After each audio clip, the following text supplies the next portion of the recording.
Hola amigos de la sodalidad iniciática, vamos a empezar la última parte del propósito 5 con alquimia. Continuamos, por favor, tengamos listo el propósito. Bueno amigos, empecemos con la lectura del propósito. El místico es un ser que se encuentra en relación con una zona de conocimiento supranormal, suprarracional.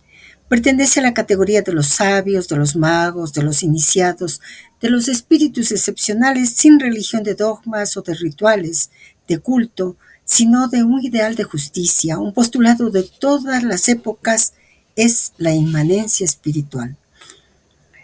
Como nos ocurre muchas veces, aparece un término que consideramos entenderlo, pero que nos invita a detenernos y preguntar qué implica aquello de inmanencia espiritual. Es un concepto que sugiere que lo divino o lo espiritual está siempre presente y activo dentro del mundo y de cada ser, a diferencia de la trascendencia que implica que lo divino está más allá del mundo físico.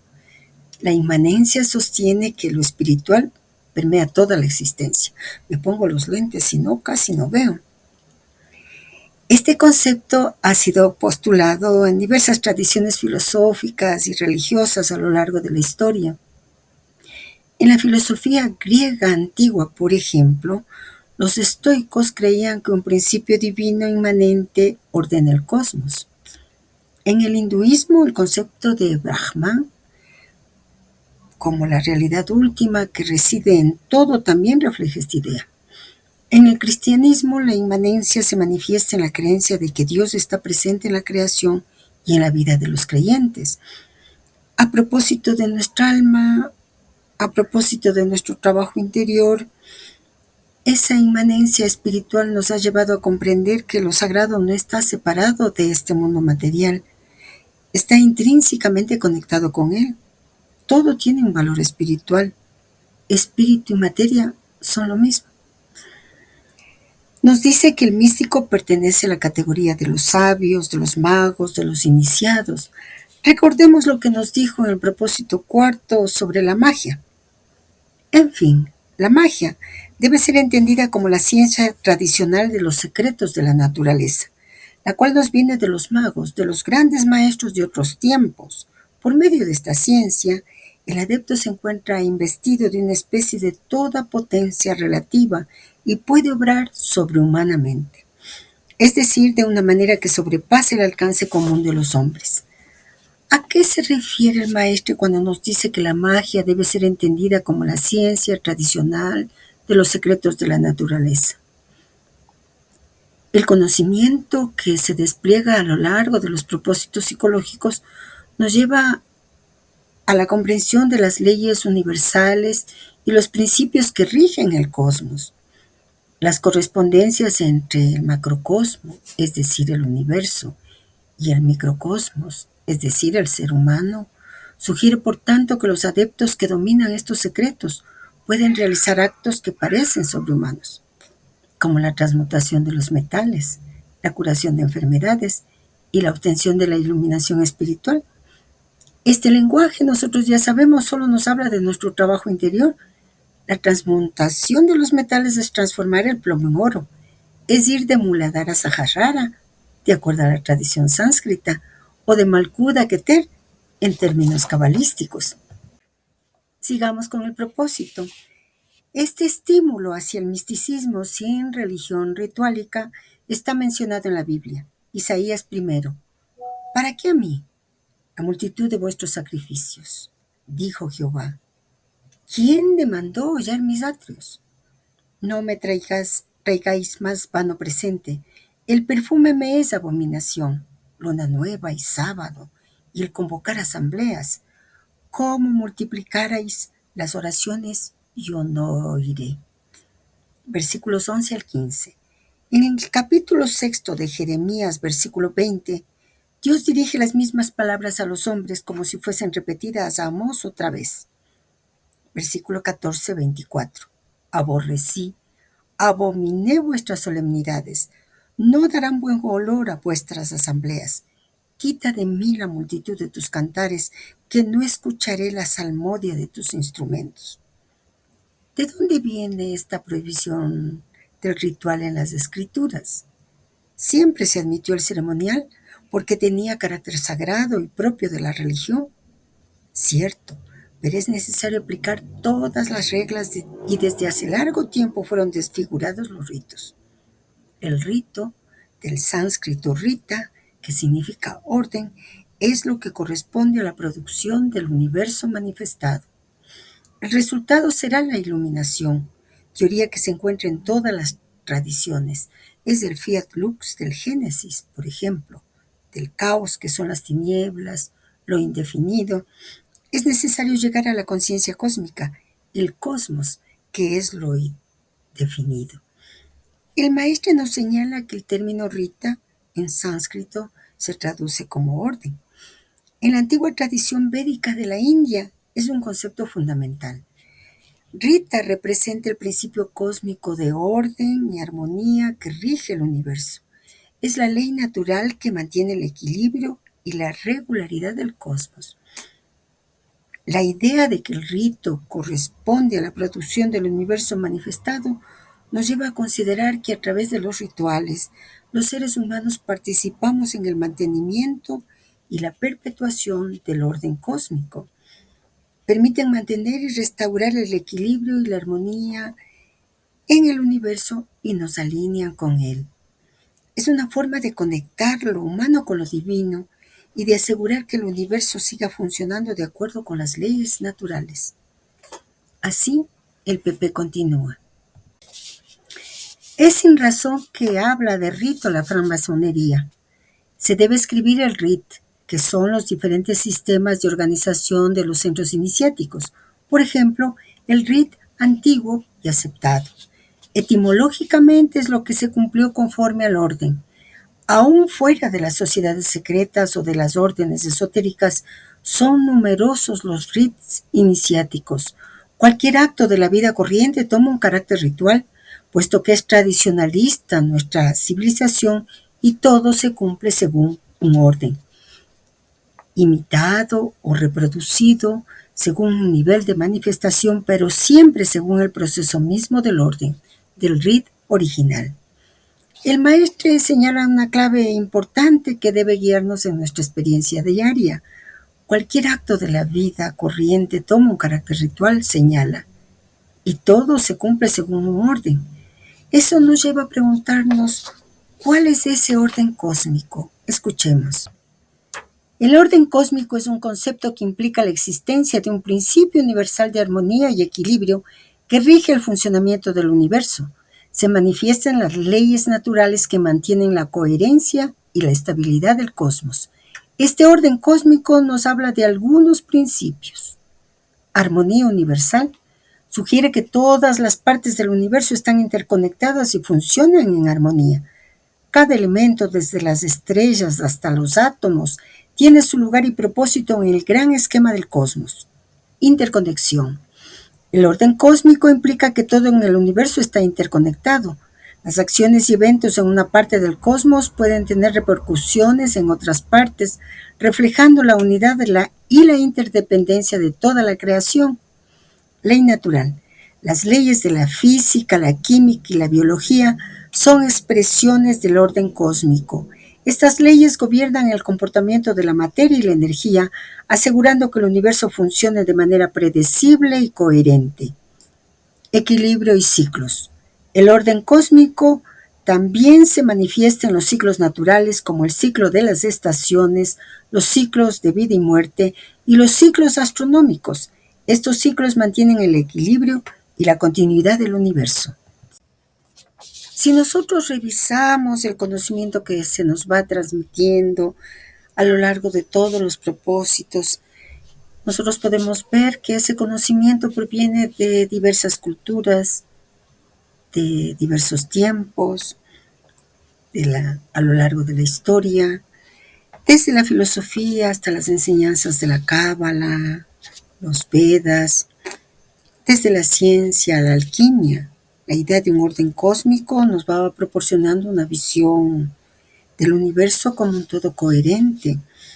y significativo donde cada elemento tiene su lugar y una visión de nosotros mismos como parte de ese universo, una íntima sincronía, una íntima correspondencia. Volvamos al propósito psicológico. Es sobre todo la aplicación ritual la que arruina los sistemas religiosos, al punto de que algunas ceremonias se ejecutan con tan poco sentido sagrado que se hace difícil encontrar en ellas el carácter divino. Algunos sacerdotes muy escasos ofician todavía en conformidad con las reglas y con comprensión perfecta de sus actos, pero muy a menudo las mismas misas no tienen más que un valor representativo, muy alejado del rito original. Reproducir exactamente el proceso ceremonial no es la única condición, porque se deberá aún poner en movimiento fuerzas que solamente un iniciado verdadero es capaz de llamar. Eso se comprende fácilmente con el hecho de que una palabra sagrada, aun cuando se la conoce, no puede servir para nada si se ignora cómo, cuándo y por qué se debe utilizarla. Bueno, nos da elementos para el proceso ceremonial. Dice claramente que no basta con reproducirlo, no basta con seguir los rituales de manera mecánica, sino de saber cómo, cuándo y por qué se debe utilizar. ¿Hacia dónde nos dirige con esta advertencia? ¿De qué depende la verdadera eficacia de estos rituales? Pues de lo que nos dice nosotros podemos considerar que depende de nuestra comprensión, es decir, de nuestro conocimiento, de nuestro saber con mayúsculas y de nuestra conexión espiritual. Nosotros a lo largo del camino hemos visto que se nos va insistiendo en que alcancemos un conocimiento profundo, pues un verdadero iniciado no solo conoce los pasos del ritual, sino que entiende su significado y su propósito. De ahí que nosotros podemos entender un poco más la insistencia sobre el axioma hermético famoso y el que se nos diga que su primera palabra es la más importante, saber. Luego, la intención y la conexión espiritual son esenciales. Esa intención nosotros la vamos puliendo a través de nuestro trabajo interior. Anhelamos la liberación final, ciertamente. Y como nos señaló nuestro amigo René Guénon, al hablarnos de la vía iniciática, anhelamos el conocimiento verdadero de la última realidad, que es el objeto final de nuestra búsqueda espiritual. De igual manera, el estado de conciencia también es crucial. Nosotros trabajamos para lograr un desarrollo espiritual, alcanzar cada vez un mayor nivel de conciencia. Ese conocimiento, como decía Bergson, recuerdan, nos permite que con materiales mediocres alcancemos a construir un alma grande. Ingresamos a los propósitos psicológicos con toda nuestra vida, con nuestros encuentros y desencuentros, con nuestros prejuicios, nuestros constructos mentales, nuestras supuestas verdades. Pero a lo largo de estos propósitos hemos empezado a construir el mandala de nuestra existencia. Hemos puesto cada cosa, cada hecho de nuestra vida en su lugar. Y es cierto que los hechos no cambian, por supuesto. Pero la lectura de esos hechos, el significado de esos hechos, va cambiando, ha cambiado. A esta altura, ya nuestro estado de conciencia no es el mismo con el que ingresamos a los propósitos psicológicos. En fin, la eficacia de los rituales y prácticas esotéricas no reside solo en la forma externa, sino en la comprensión interna y la conexión espiritual que alcancemos. De ahí que sea importante el desarrollo personal y espiritual en nuestro camino. Saber cómo, cuándo y por qué implica, obviamente, la comprensión de las leyes espirituales y la capacidad de aplicarlas correctamente. La pregunta que nos haríamos es, ¿Cuáles son esas leyes espirituales? Y claro, nosotros ya los conocemos, ya se nos han dado a través de las leyes herméticas del Kybalión, y aún más hemos visto que la ciencia actual coincide con ellas. No ha sido esa su intención, pero a través de la ciencia se ha alcanzado también ese conocimiento. Estas leyes nos permiten y nos proporcionan una base filosófica para entender el funcionamiento del universo, para entender la relación entre lo espiritual y lo material. Pero como nosotros somos parte del universo, permite también la comprensión de nosotros mismos. Vamos a continuar con el propósito psicológico. El poder del verbo es una ciencia muy importante que depende de la alta magia y el estudio sobre el modo de pronunciar las palabras sagradas. Ocupa una parte importante en la cábala, así como el arte de la pronunciación entre los indios y los tibetanos, en lo que se refiere al derecho de practicar los mantras. El mantra Shastra es la escritura revelada de las fórmulas herméticas, es el libro de los poderes del sonido. Un mantra es una fórmula mágica, una encantación sagrada, es el poder del verbo que se manifiesta tras vibraciones especiales. Hay diversas clases de mantras y cada uno tiene resultados diversos. Son los mantras los que originaron el canto, así como el baile fue creado a partir de los mudras.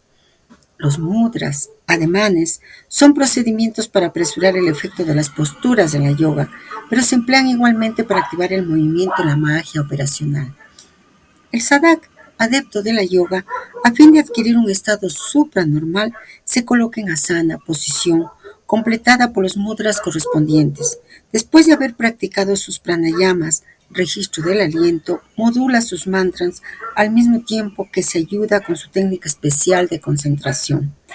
Modulando sus palabras sagradas, como aún, por ejemplo, él se transpone en otro plano gracias a la interpretación del mantra. El mantra es la medida de los tres mundos. Designa, por ejemplo, los tres elementos que constituyen el Aum y permite al yogi, gracias a la meditación acerca de ese mantra, llegar a ser él mismo la medida de toda cosa, existencia universal. El poder del verbo o la palabra nos llevan a considerar que la palabra tiene un poder intrínseco que puede influir en la realidad. Miren ustedes que los pedagogos, los psicólogos inclusive, nos dicen que como nosotros digamos, el tono que utilicemos, la expresión de nuestro rostro, puede construirnos o destruirnos. A los padres les recuerdan que pueden apoyar o realmente destruir a sus hijos.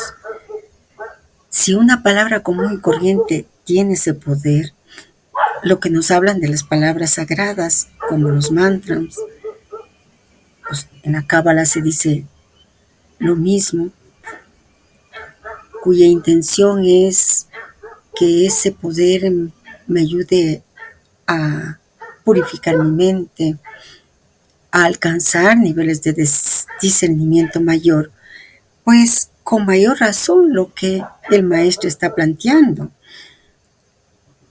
Y algo importantísimo que nosotros debemos considerar es que el poder del verbo no solo depende del conocimiento de las palabras sagradas, sino también de saber el cómo, cuándo y por qué utilizarlas. Y hay que insistir, esto implica un profundo conocimiento y una profunda conexión espiritual. Les quiero comentar algo como un chismecito iniciático que va a ayudar en la práctica, sobre todo quienes por primera vez ingresan a este mundo de los mantras. Recuerdo hace ya unos 14, 15 años recibiendo la iniciación al Tumo de parte de un lama tibetano, un lama extraordinario realmente. Recuerdo que alguien le preguntó y le dijo que le resultaba muy difícil alcanzar la asana, la postura que había visto, pues cruzando las piernas así, que no podía. Y el ama le contestó y le dijo, mira, te puedes sentar en una silla, no cruces las piernas, no las mantengas rígidas. O te puedes sentar y adquirir una postura y cruzar las piernas hasta donde puedas. No puedes dejar que tu cuerpo te impida la meditación. El maestro nos entrega por segunda vez el mantra Om. Ya lo hizo en el propósito 2. Podemos encontrarlo en el video segundo, en donde nuestro amigo René Guénon nos encontró, nos dio su misterio, su profundo significado metafísico. Ese significado es el que nos permite adquirir un estado supranormal. Y no entendamos supranormal como algo misterioso, extraño, no. Supra lo único que significa es más allá, sería más allá de lo normal. La invitación, por tanto, nosotros podemos comprenderla es que volvamos a revisar este conocimiento, a profundizar y logremos practicar el mantra. En la continuación del propósito psicológico se nos dice, mantra equivale a la palabra hebraica midak. Midak tiene como plural midot y su significado, su traducción sería cualidades o atributos. Retengamos esta palabra, sobre todo en plural. Más adelante la vamos a reconocer, justamente en una transmisión que hace René Guénon y que es una transmisión muy importante. Volvamos al propósito. Una vez alcanzado este estadio, se puede en cierto modo considerar que se vive en un quinto elemento. Consideramos de nuevo nuestra lista de analogías entre los metales, planetas, glándulas, etc. Notamos que el quinto grado, cuando desarrolla completamente el yogi, la iluminación del Vichuddha Chakra, corresponde al mercurio, el cual toma las formas más diversas según el recipiente en el cual se coloca. Se adapta, así como el yogi, quien habiendo alcanzado ese estadio, llega a ser él mismo la medida de toda cosa.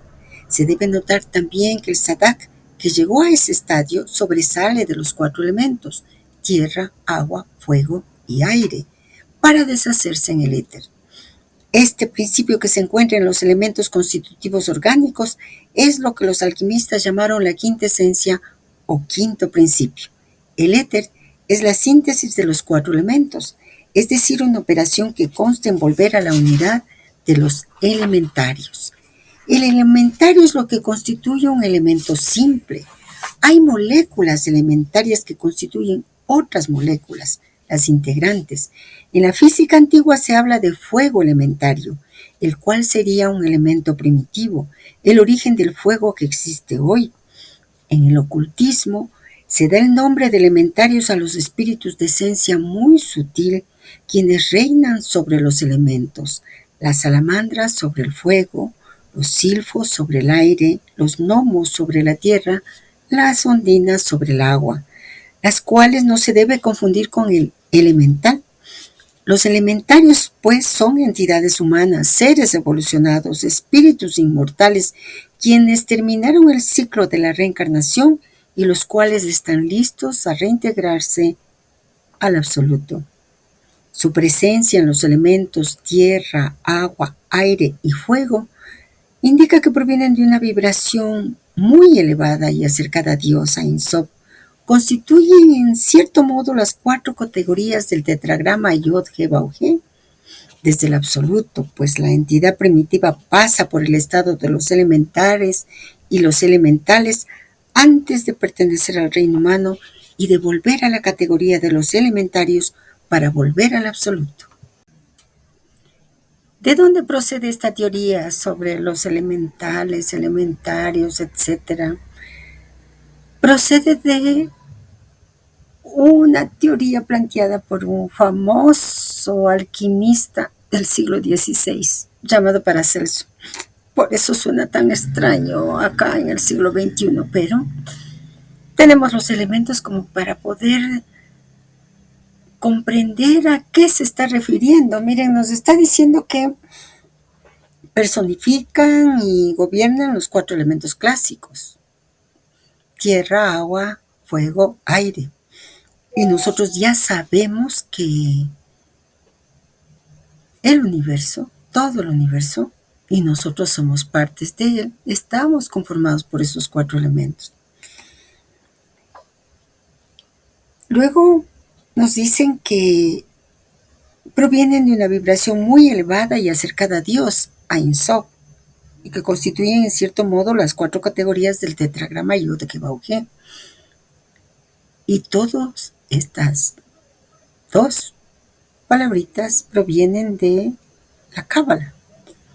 Por lo tanto, tenemos que recordar que Ein Sof es de la infinita e inconocible esencia de Dios y el tetragrama es el nombre sagrado de Dios. Y cuando nos habla de que, en cierto modo, constituyen las 4 categorías del tetragrama, el recuerdo nos lleva a Mario Sabán. Él nos dijo que nosotros tomamos de esos 4 mundos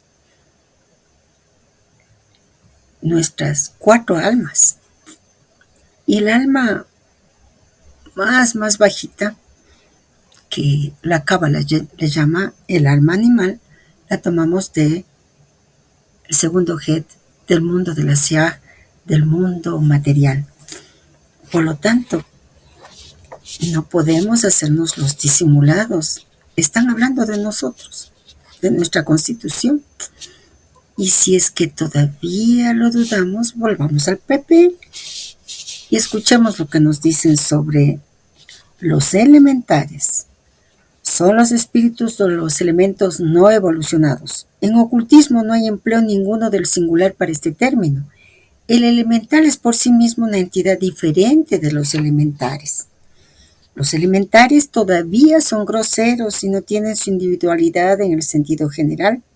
Sirven como alma a los animales, y puesto que el alma animal es colectiva, se comprende mejor el sentido del plural en este término.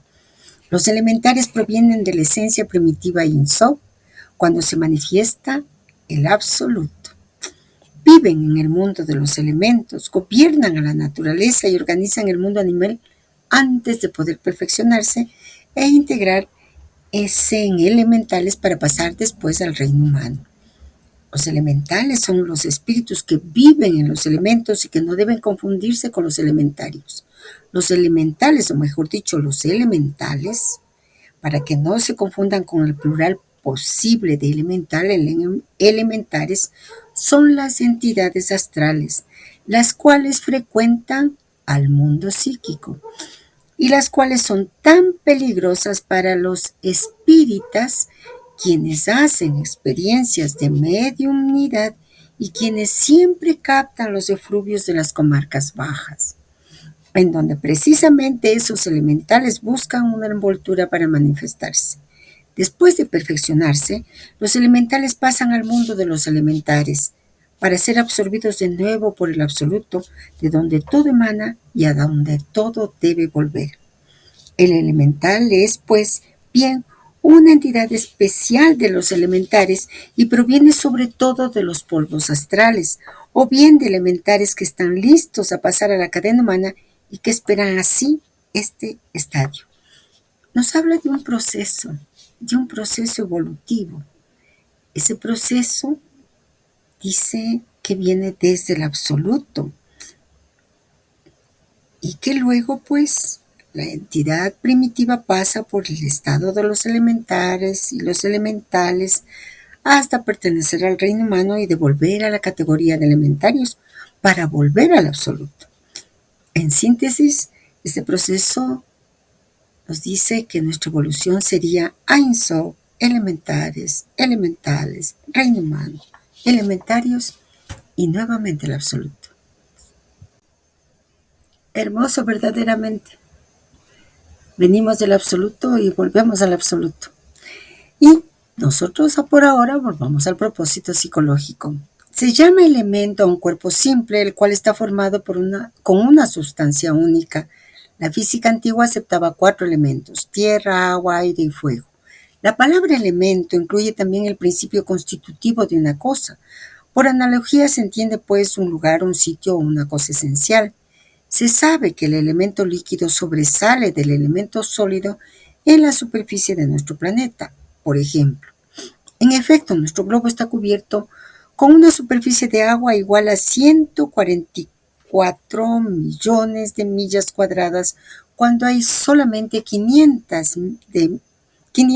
50 millones de millas cuadradas de continente y 2.900.000 millas cuadradas de islas.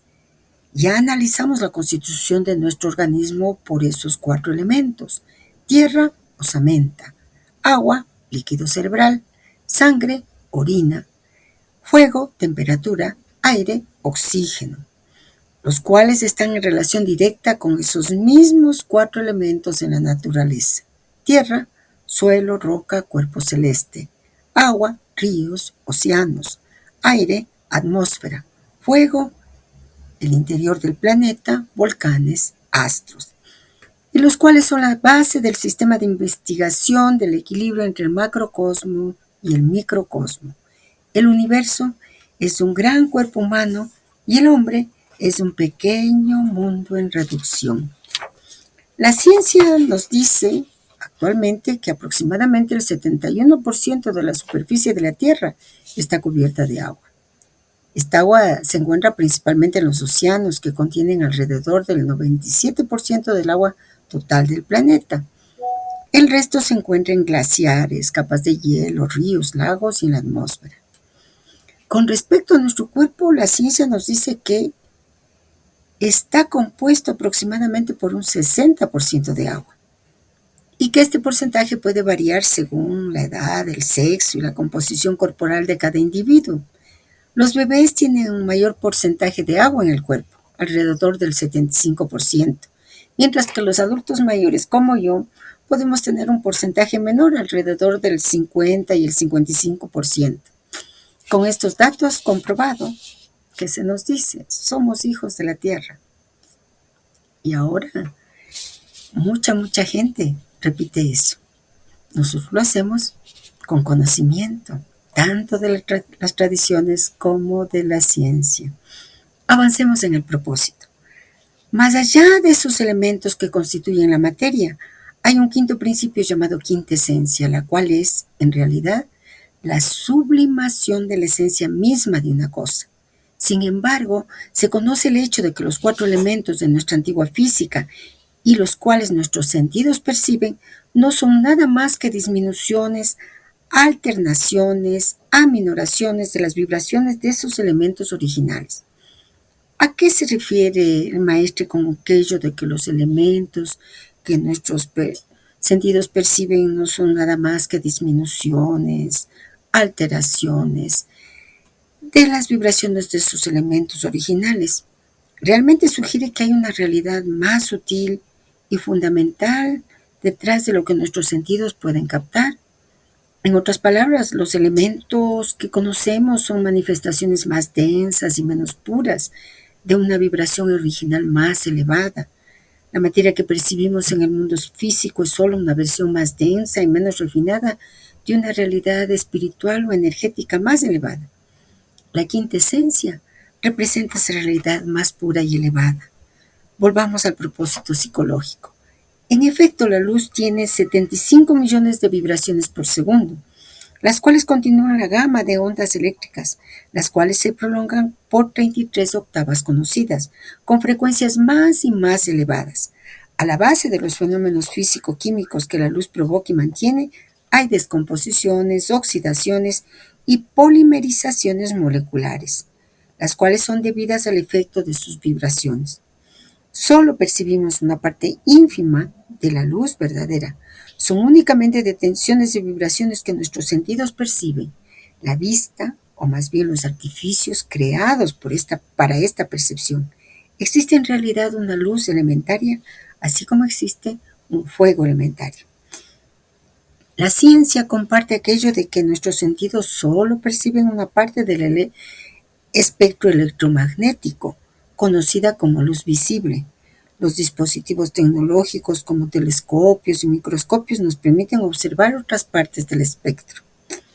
Aquello de luz elementaria, de fuego elementario, constituyen símbolos que nos conducen a otro nivel de comprensión, más allá de la luz visible que podemos percibir con nuestros sentidos.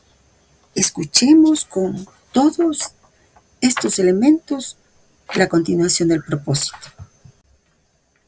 Esta luz elementaria es quizás el Aor de los hebreos. La palabra Aor, que significa luz, se escribe Aleph, Pau, Resh, lo que corresponde a la palabra Abir sin el Yod. Se escribe Abir, Aleph, Pau, Yod, Resh. Puesto que Abir significa éter, los términos, como siempre en hebreo, toman todo su valor, puesto que la luz es el éter disminuido de su poder totalizador. Escribamos las dos palabras. Mientras ustedes observan las dos palabras, Abir, éter, Aor, luz elementaria, vamos a leer lo que se dice sobre ello en el propósito psicológico. Está en el 3er versículo del Génesis, en que se menciona ya por primera vez la palabra Aor, Vayomer Elohim, cuando dice Elohim que la luz sea hecha e indica la escritura, Ejeye Aor, sea la luz. La luz, pues, en tanto que pertenece a nuestro mundo físico, pertenece también al mundo espiritual. Es la moderación de la vibración divina hacia la tonalidad humana. Es decir, que esa luz es la parte permitida a nuestros sentidos de la luz invisible. El término hebraico Abir para éter está bien explicado en el Zohar. Habiendo practicado a Ein Sof una abertura en su Abir, él reveló un punto, Yud. Cuando brotó ese Yud, lo que permaneció del éter escondido Abir fue la luz, Aor. En efecto, cuando se separa Abir de su Yod, él se vuelve Aor. El éter es el principio y el fin de todo lo que existe. René Guénon, nuestro amigo René Guénon, nos devela el misterio del Abir y el Aor. En su texto Escritos para Regnavik nos dice: pero prosigamos, la luz Aor brota del misterio del éter, Abir. El punto oculto fue manifestado, es decir, la letra Yod. Esta letra representa jeroglíficamente el principio y se dice también que de ella son formadas todas las otras letras del alfabeto hebreo. Se dice también que el punto primordial incomprensible, que es el uno no manifestado, forma tres que son el comienzo, el medio y el fin, como los tres elementos del monosílabo Aum en el simbolismo hindú y en el antiguo simbolismo cristiano. Y que esos tres puntos reunidos constituyen la letra Yud, que es así el uno manifestado, o más exactamente, afirmado en tanto que principio de la manifestación universal. Dios, haciéndose centro del mundo por su verbo. Cuando esa Yud ha sido producida, dice el Sefer Yetzirat, lo que restó de ese misterio o del Abir éter oculto fue Aor, la luz. En efecto, si se quita la Yud de la palabra Abir, resta Aor. Paul Bougiau cita a este respecto el comentario de Moisés de León. Tras haber recordado que el santo, bendito sea, incognoscible, no puede ser aprehendido más que por sus atributos, midot, por los cuales él ha creado los mundos, comencemos por la primera palabra de la Torá, Bereshit, la palabra por la cual comienza el Génesis, en principio. Antiguos autores nos han enseñado con relación a ese misterio que está oculto en el grado supremo, el éter puro e impalpable. Este grado es la suma total de todos los espejos posteriores, es decir, exteriores. Ellos proceden por el misterio del punto, que es el mismo, un grado oculto y emanando del misterio, el éter puro y misterioso. El primer grado absolutamente oculto no puede ser aprehendido. Igualmente, el misterio del punto supremo, aunque sea profundamente oculto, puede ser aprehendido en el misterio del palacio interior.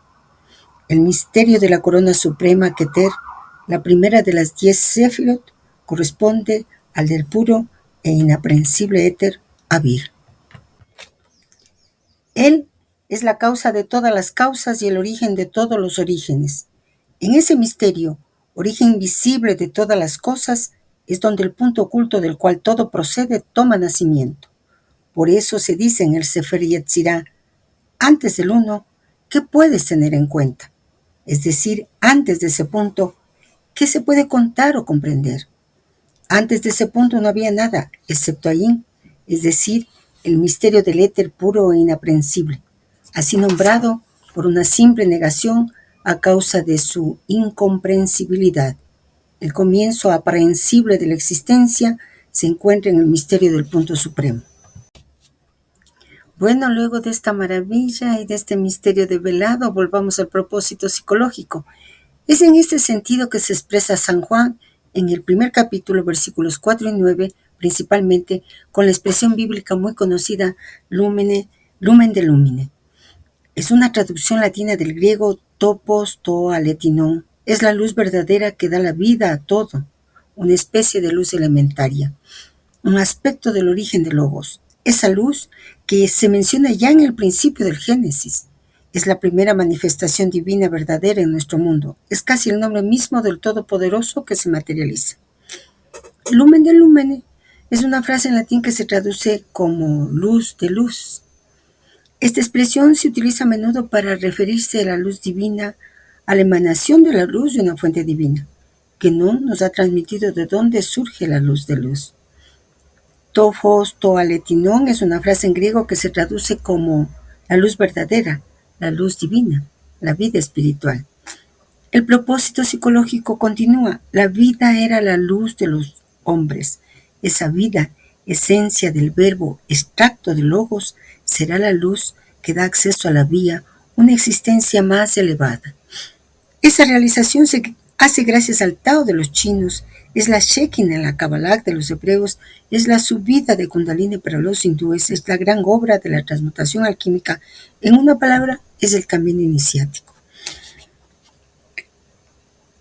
Es cierto que esa frase en griego se traduce como la vida es la luz de los hombres. Nuestro amigo Guénon nos señala, ahora bien, la luz es por todas partes y siempre el símbolo de la inteligencia y del conocimiento. El principio del Evangelio de San Juan indica en cierto modo una identificación entre la vida y la luz. El término de vida no designa ahí la vida orgánica. Está transpuesto para aplicarlo al verbo considerado como principio de una vida universal. Y el verbo es luz, porque es inteligencia. El maestro nos dice también, esa vida, esencia del verbo, extracto de logos, será la luz que da acceso a la vida, es decir, a la hora. Y los propósitos son el camino de la luz.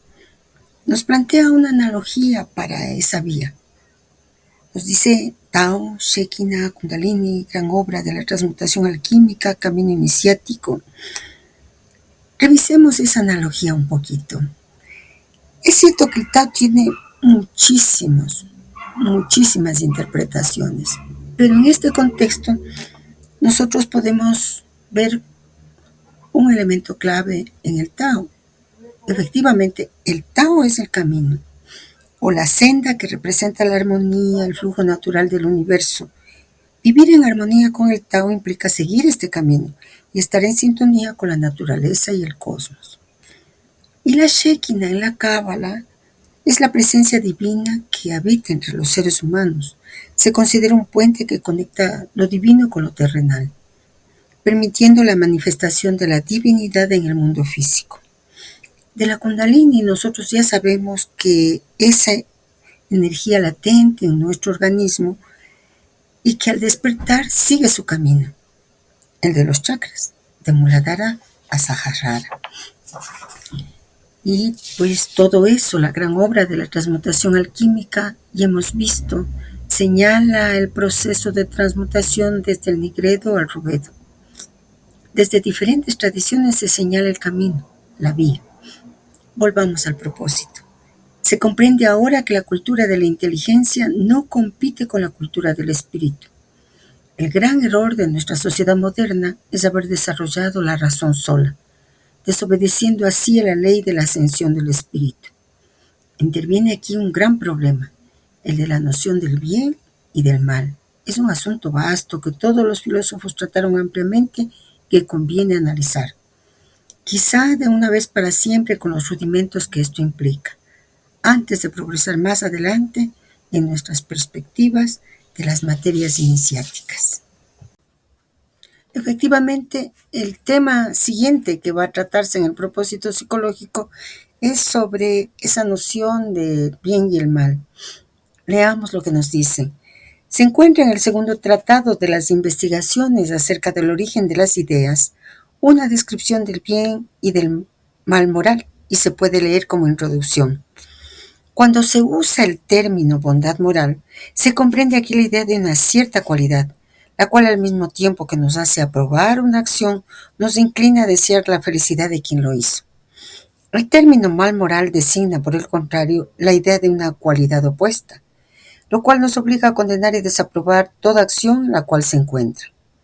La aprobación y el desprecio son verosímilmente simples ideas, de las cuales es imposible dar más amplia explicación.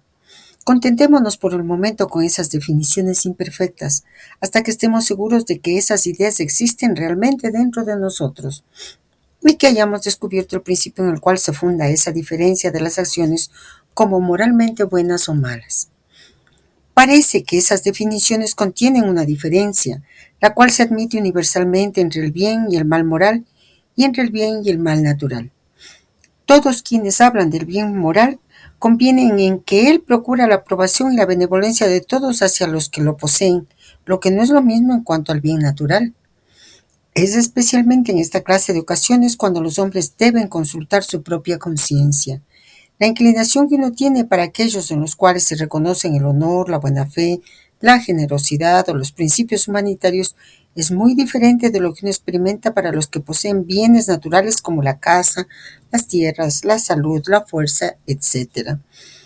Uno se siente necesariamente obligado a querer y aprobar a los que poseen las escasas cualidades citadas primeramente.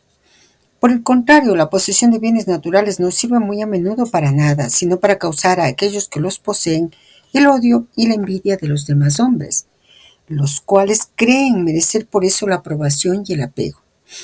De igual modo, toda cualidad que es moralmente mala, como la traición, la crueldad, la ingratitud, nos hace odiar o despreciar a aquellos en los que los percibimos.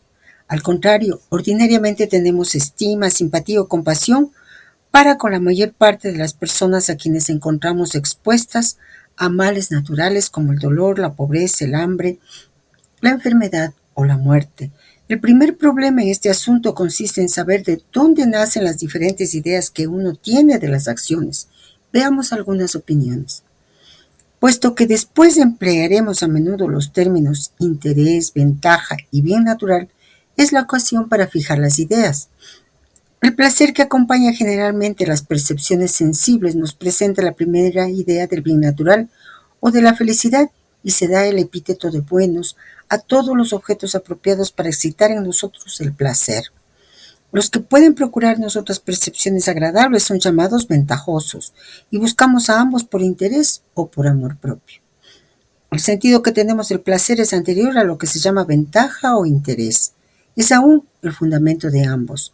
No percibimos el placer en los objetos porque nuestro interés nos atraiga hacia ellos, sino que los objetos o las acciones nos parecen ventajosas y los buscamos por interés a causa del placer que nos procura. La percepción que tenemos del placer es absolutamente necesaria y encontramos como ventajosas o naturalmente bueno solo aquello que es capaz de procurarnos este placer, o bien inmediatamente o indirectamente. Se dice que buscamos por amor propio los objetos que el sentido o la razón nos hizo encontrar inmediata o indirectamente, o bien apropiados aún para procurarnos placer cuando en nuestras investigaciones nos proponemos el placer que estos objetos tienen, el poder de excitar dentro de nosotros. Por ejemplo, gracias a los sentidos descubrimos la bondad inmediata de un plato, de una hermosa perspectiva, de un cuadro, etc. Gracias a la razón descubrimos la bondad de las riquezas y de la autoridad. Es decir, que la razón nos enseña que la riqueza y la autoridad nos permiten procurarnos los objetos de los cuales recibimos un placer inmediato y buscamos así esas dos clases de bienes naturales por interés y por amor propio. Veamos más lejos aún en lo que se refiere a las opiniones relativas al sentimiento que tenemos del bien y del mal.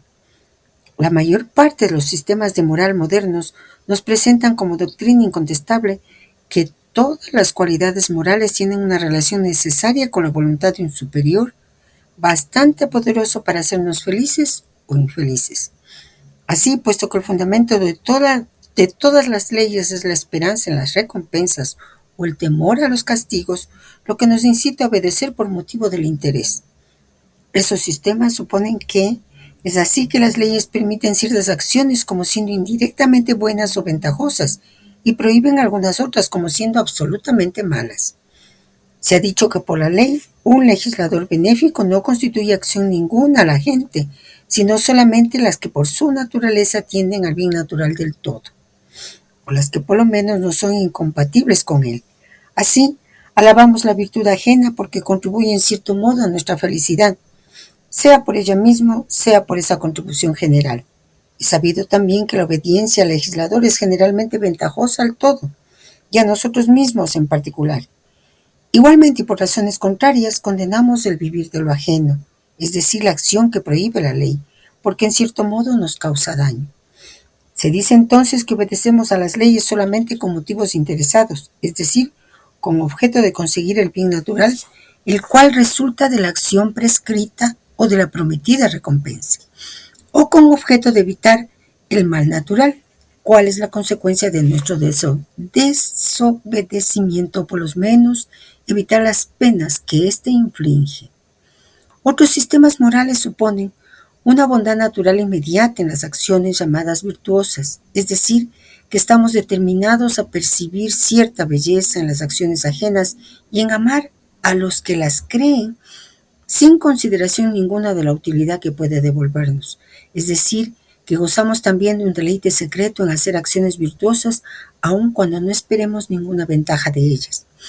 Pero se dice entonces que estamos excitados de esta clase de acciones, aun cuando buscamos cuadros, paisajes, por el amor propio que nos dirige a ellas, es decir, con objeto de lograr el placer que nace de la reflexión que hacemos acerca de esas acciones, o tal otra ventaja futura. Pero por fin se puede probar que los hombres encuentran una bondad inmediata en ciertas acciones, o que gracias a un sentimiento superior, la moral, aprobamos los actos ajenos y estamos determinados a amar a aquellos que los hacen, con el objeto de la perfección que procuran. Se puede probar también que tenemos una percepción semejante a la reflexión sobre nuestros actos mismos, sin consideración ninguna a la ventaja natural que nos den. Se puede probar igualmente que el afecto, el deseo, la intención que hace aprobar a los actos, producto de ese motivo, son independientes de ese placer sensible que puede hacernos, de las recompensas que se establecieron o de tal otro bien natural que puede resultar de la acción virtuosa y que ella está fundada en un principio completamente diferente del amor propio o del deseo de nuestra utilidad particular. Estudiemos, pues, las diversas ideas del bien natural y del bien moral. No sería difícil convencerse de que las percepciones del bien y del mal moral son completamente diferentes de las del bien natural, si se reflexiona acerca de las diferentes maneras de afectarnos de esos objetos.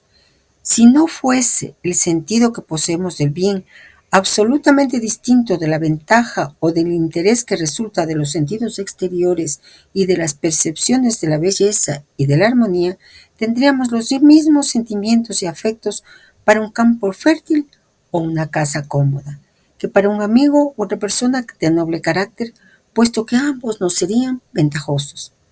No admiraríamos y no querríamos a una persona que vivió en un país o en un siglo alejado del nuestro y cuya influencia no podría extenderse hacia nosotros, ni querríamos las montañas del Ural mientras no nos interesáramos en el comercio de Rusia.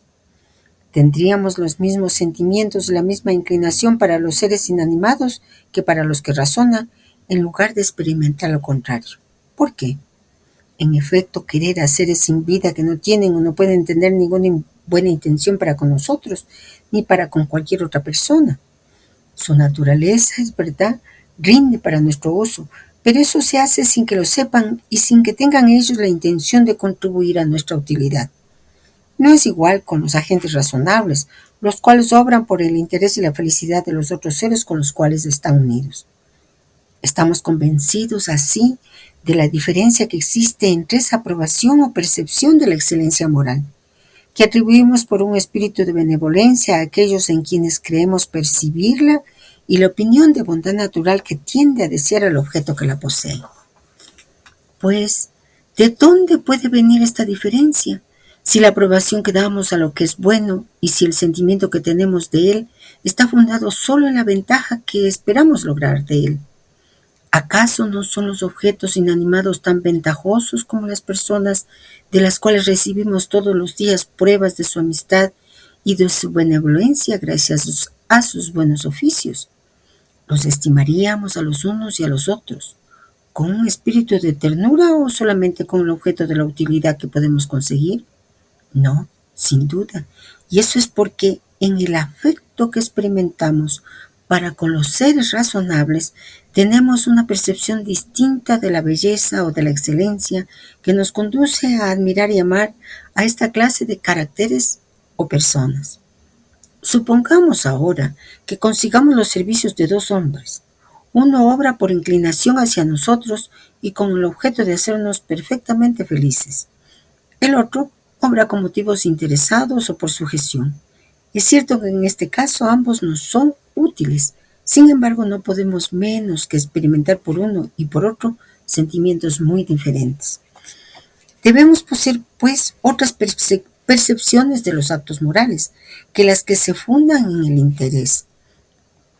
A esta facultad de recibir esas clases de percepción se puede dar el nombre de sentimiento moral, puesto que es conforme a la definición que damos de esa facultad, es decir, es una determinación del espíritu a recibir todas las clases de ideas según los objetos que se presenten a nosotros y que es enteramente independiente de nuestra voluntad. Sin embargo, no se funda en la religión el sentimiento moral. Unos dirán quizá las acciones que llamamos buenas o virtuosas tienen esta ventaja sobre las otras porque esperamos ser recompensados por Dios y es sobre este principio que se apoya la aprobación que les demos y el motivo interesado que nos inclina a hacerlas.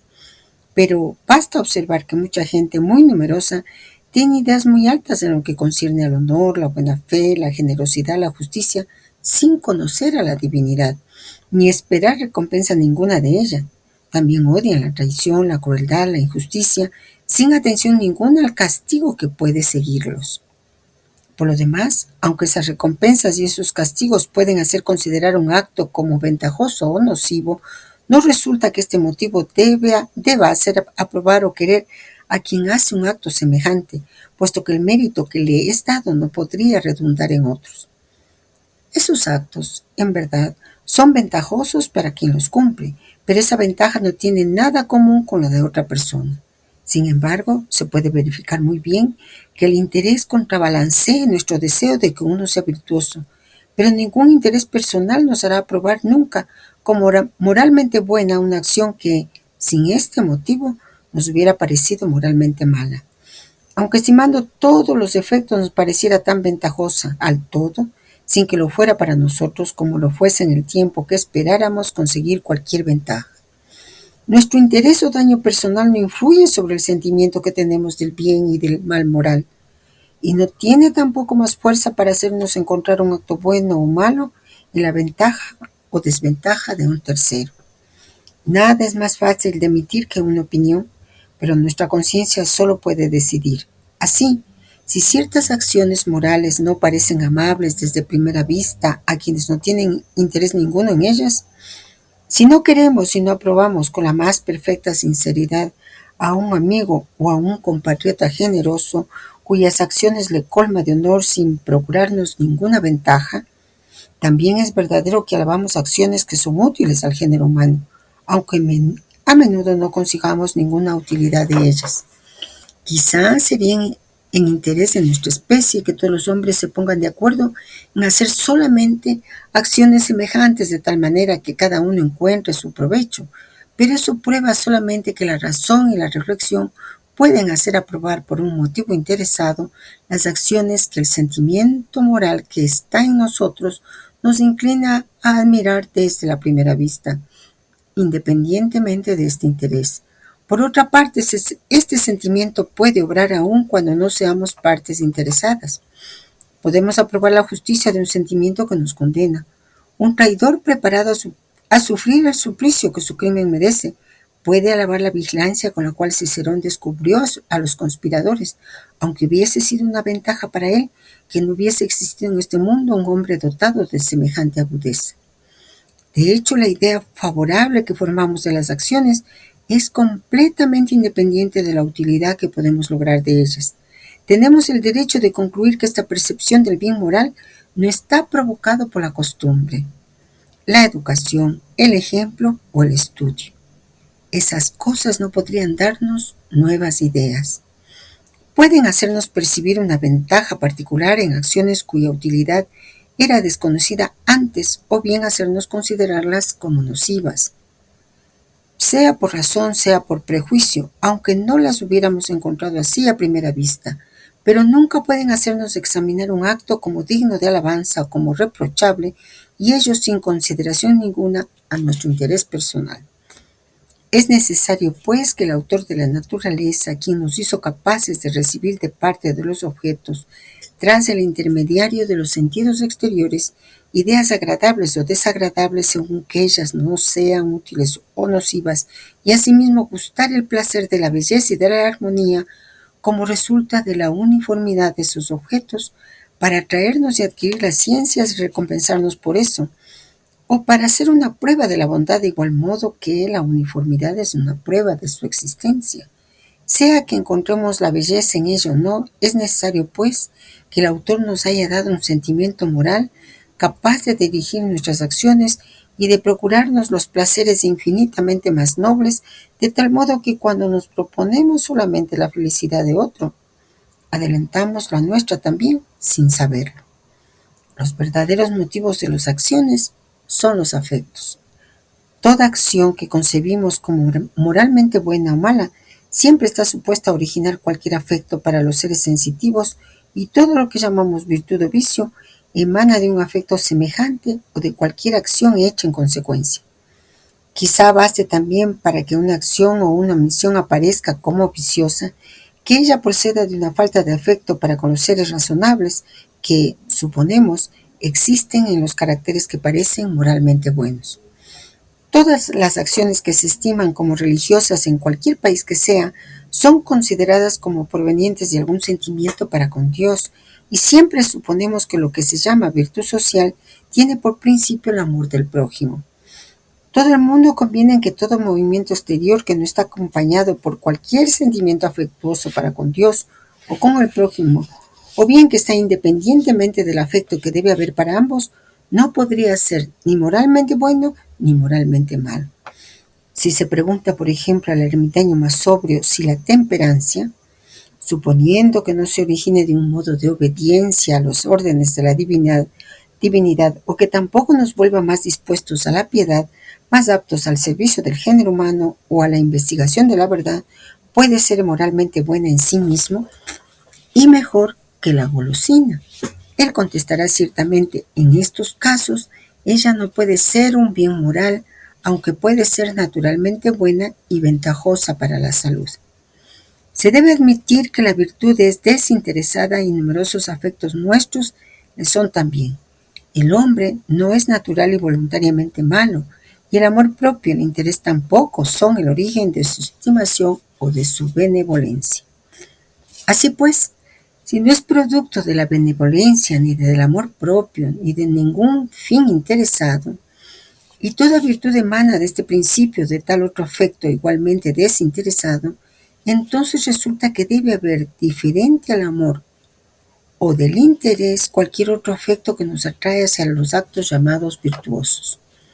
Si nuestros deseos se limitasen únicamente a nuestra utilidad personal, resultaría que cada ser razonable obraría solamente en su propia ventaja como objeto, de tal modo que se debería darle el título de benéfico solamente porque obra con este objeto y en tal sistema no deberíamos admitir en la naturaleza ningún ser benéfico o a un ser que obrase con objeto de hacer feliz al prójimo. Si el amor que uno tiene para el bien público, tanto como el celo que nos anima en procurar ventaja al prójimo, no proviene de un sentimiento superior, ¿de dónde nace esa creencia general de que Dios recompensará a las personas virtuosas? ¿Se dirá que lo importante para la divinidad es que practiquemos la virtud? Ese sentimiento debe sin duda parecer absurdo a todos los que esperan en la bondad y en la misericordia. Si esas clases de disposiciones se encuentran en la divinidad, ¿cuál es la imposibilidad de que las criaturas posean también cualquier chispa de este amor por la sociedad? ¿Por qué pues suponer que obren por amor propio? En una palabra, si el único principio que admitimos de las acciones humanas es el amor propio, no se comprende en qué estaríamos fundados para esperar beneficios o recompensas de parte de Dios o de los hombres, más allá de lo que exige el interés del beneficio. Sería ridículo esperar beneficios de parte de un ser cuyos intereses son totalmente independientes de los nuestros. ¿Quién pudiera aconsejar a la divinidad a recompensar la virtud? Puesto que, según este sistema, no es nada más que el arte de cuidar nuestros intereses del modo más conveniente, sin perjudicar al bien público y sin que se obre igualmente con respecto al vicio, aunque sea de un modo que verosímilmente no debe ejecutarse muy bien y que siempre es contrario a la felicidad del todo. Pero, ¿cómo puede Dios interesarse para con ese todo si cada ser obra por amor propio? ¿Cuál es el fundamento que nos hace creer que Dios es bueno en el sentido comprendido por todos los cristianos, es decir, interesado en la felicidad de sus criaturas? ¿Cómo se hace que la desgracia del hombre no le cause el mismo placer que la felicidad? ¿Cómo podríamos censurar un ser tal si obrasen a hacerles miserables? ¿Cuál sería la base de nuestras experiencias? Se admitiría inmediatamente el mal principio de los maniqueos, como lo bueno, si fuese verdadero que no hay ninguna excelencia en el amor perfectamente desinteresado y que todos los seres en general obran con objeto de su propia utilidad. Y si se supone que la divinidad logra ventaja de sus criaturas, ¿cuál es pues el verdadero principio de la virtud?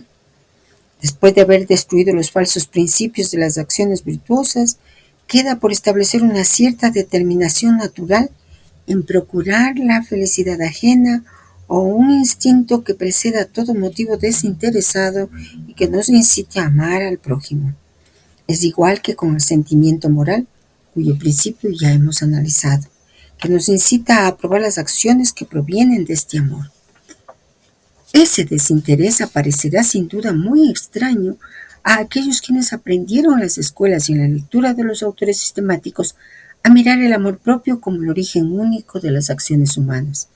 Pero considerémoslo en especies más simples y fuertes, y después de haber comprendido su posibilidad en esos ejemplos, nos será fácil conocerlo en lo extenso.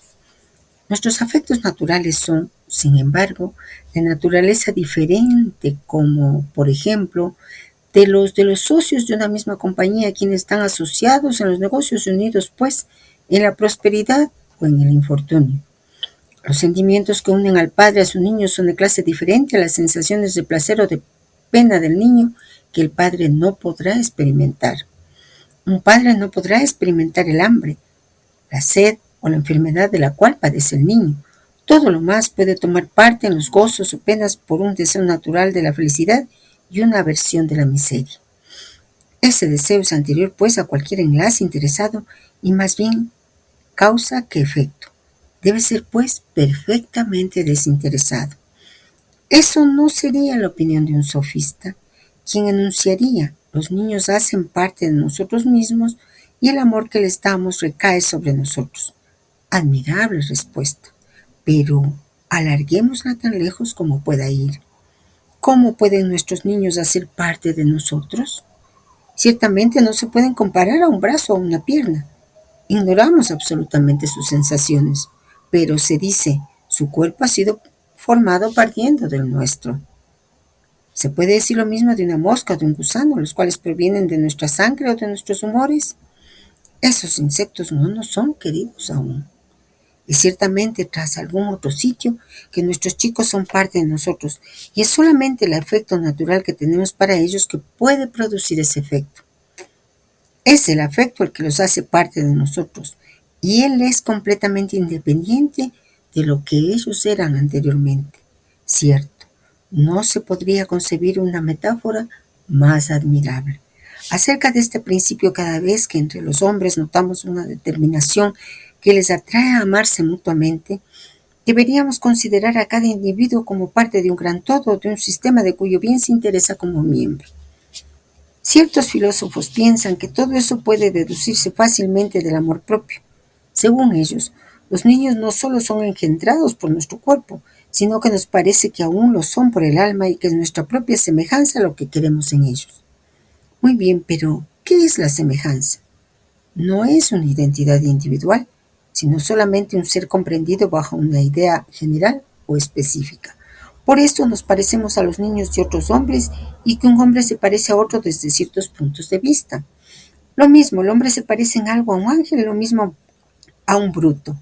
Cada hombre, pues, está naturalmente dispuesto a amar a su semejante, a desear el bien, no solo a su propio individuo, sino también a cada otro ser razonable o sensitivo. Esa disposición es más fuerte donde se encuentra más semejanza con las cualidades más nobles. Si eso es lo que se llama amor propio, los místicos más refinados no pueden desear un principio más desinteresado, pues lejos de limitarse al individuo pasa hasta la felicidad del prójimo y puede extenderse a todo, puesto que todos los hombres se parecen de cualquier modo. Nada pudiera ser más ventajoso ni más generoso que un amor propio de esta clase. Se dirá sin duda que a menudo los padres siempre logran cierto placer del honor y algunas veces de las ventajas efectivas de la prudencia y de la prosperidad de sus chicos, que es de allí que proviene la solicitud que tienen para ellos. En este caso es fácil contestar que todas las motivaciones cesan cuando se aproxima la muerte y que aún ahí este afecto es más fuerte que nunca. Que tanteen su corazón los padres y que juzguen si aquellas concepciones son los únicos principios de su afecto para aquellos de sus niños que son más inválidos o de los cuales tienen menos que esperar. Otros autores notan que los padres tienen un afecto muy débil para los niños hasta que estos empiezan a razonar y ser capaces de sentimiento, y que, al contrario, las madres pretenden experimentar un afecto fuertísimo desde el momento en que nacen esas crías. Nos gustaría mucho, a fin de arruinar mejor esta hipótesis, que lo que está así adelantado fuese verdadero en todo. Como lo es en parte, aunque veamos que ciertos padres tengan afecto para sus niños idiotas, el entendimiento y el afecto que notamos en nuestros niños, que los hacen aparecer como seres pensantes, pueden, sí, aumentar el amor que les dispensamos. Pero independientemente de todo objeto de interés, una prueba de que este aumento de amor no está fundado en la utilidad que esperamos lograr de sus conocimientos o de su afecto es que trabajamos sin cesar por ellos, sin esperanza ninguna de ser resarcidos en nuestros gastos o de estar recompensados de las penas que tomamos, excepto en el caso de necesidad extrema. Así pues, por la constitución misma de nuestra naturaleza, el objetivo de una capacidad moral puede aumentar nuestro amor sin que haya parte en él de nuestro interés.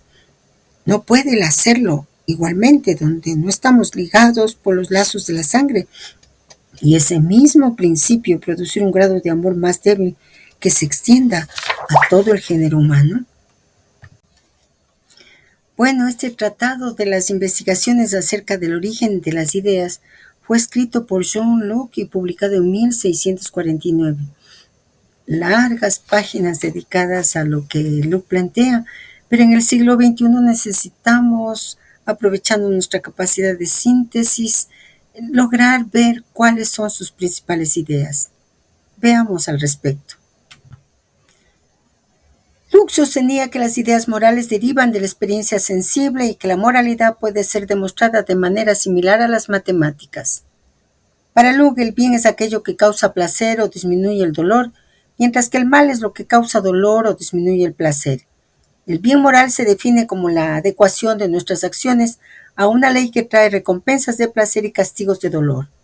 Luke también distinguía entre tres tipos de leyes que rigen la moralidad. Ley divina exige la obediencia a la revelación y a los preceptos de la naturaleza. Ley civil, definida por el legislador, determina lo inocente o culpable.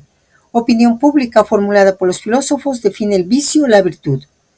Creía que la moralidad estaba influenciada por el ambiente y las costumbres de los distintos países y que los juicios morales se basan en un examen racional de los conceptos morales. De igual manera, la idea de que una capacidad moral pueda aumentar nuestro amor sin interés personal y extenderlo a todo el género humano es coherente con las ideas de Locke sobre la moralidad y la naturaleza humana.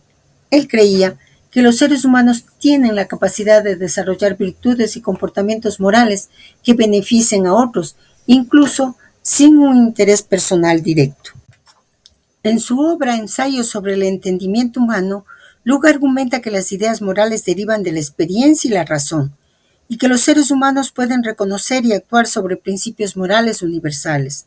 La capacidad de amar y cuidar a otros, incluso fuera de los lazos de sangre, puede ser vista como una manifestación de estos principios morales universales. Locke también creía en la importancia de la educación y el entorno en el desarrollo de la moralidad, sugiriendo que las virtudes pueden ser cultivadas y extendidas a un amor más amplio por la humanidad. Continuemos con el propósito. De ello nace otro gran problema que forma el objeto general de estos propósitos psicológicos, a saber, las reglas de conducta, y para las cuales nos contentamos simplemente con dar algunas reflexiones en este asunto a fin de no limitar nuestros pensamientos, sino ofrecer meramente una meditación sobre los principios. Podemos preguntarnos a qué se refiere el maestre con las reglas de conducta. Las reglas de conducta son principios o normas que guían el comportamiento de las personas en diversas situaciones. Estas reglas pueden ser formales o informales y pueden variar según el contexto cultural, social, profesional o personal. Y son esenciales para mantener la armonía y el orden en la sociedad y ayudan a las personas a interactuar de manera respetuosa y efectiva. Tal vez esa sea la razón por la que toma así en largo el pensamiento de Locke. Volvamos al propósito. Realizamos muy bien que, además del instinto vital, la conservación de la vida y la propagación de la existencia, una ley fundamental nos inclina también a contestar el llamamiento del espíritu. Pero, además de los conflictos que existen entre las actividades mentales, entre la razón y el sentimiento, se debe deplorar todavía la falta de leyes bien establecidas para este propósito. En efecto, no se estatuyeron bien para esa vida mental reglas como las hay, por ejemplo, para la fisiología. La mayor parte de los seres humanos no necesitan una guía en su conducta fisiológica, bien que sea espiritual o social. Como lo dice Alexis Carrel, en la sociedad moderna desgraciadamente no existen hombres cuya especialidad fuera la de ser sabios y ayudar a los demás en su sabiduría. Alexis Carrel en sus escritos lamentaba la falta de individuos en la sociedad moderna cuya especialidad fuera la sabiduría y la capacidad de ayudar a otros a través de su conocimiento y comprensión profunda. Carrel creía que la sociedad se beneficiaría enormemente de la presencia de las personas dedicadas a la búsqueda y la difusión de la sabiduría, ya que esto podría guiar a otros en su desarrollo personal y en la toma de decisiones éticas y morales. En su obra El hombre, ese desconocido, Carrel exploró la idea de que la modernidad había llevado a una especialización excesiva en campos técnicos y científicos, dejando de lado la importancia de la sabiduría y la reflexión filosófica. Para Carrel, la sabiduría no solo implica conocimiento, sino también la capacidad de aplicar ese conocimiento de manera ética y beneficiosa para la sociedad. Y bueno, el PP finaliza diciéndonos lo siguiente. Sin embargo, todavía se adelantan esos guías inspirados en la ciencia del hombre, y el resurgimiento del funcionamiento de los colegios iniciáticos permite esperar un orden cuyos miembros poseen el carácter tanto científico como sacerdotal, capaces de reeducar completamente a la humanidad hacia su destino de luz. ¿Qué implica poseer el carácter tanto científico como sacerdotal? ¿Realmente qué implica? Implica una combinación única de habilidades y perspectivas, necesariamente. Una persona con ese carácter combina el rigor y la metodología científica con una profunda espiritualidad y comprensión de lo sagrado. Esto significa que puede abordar problemas y preguntas con una mente analítica y al mismo tiempo valorar y respetar las dimensiones espirituales y éticas de la vida. Tanto la ciencia como la religión buscan la verdad, aunque lo hagan de maneras diferentes.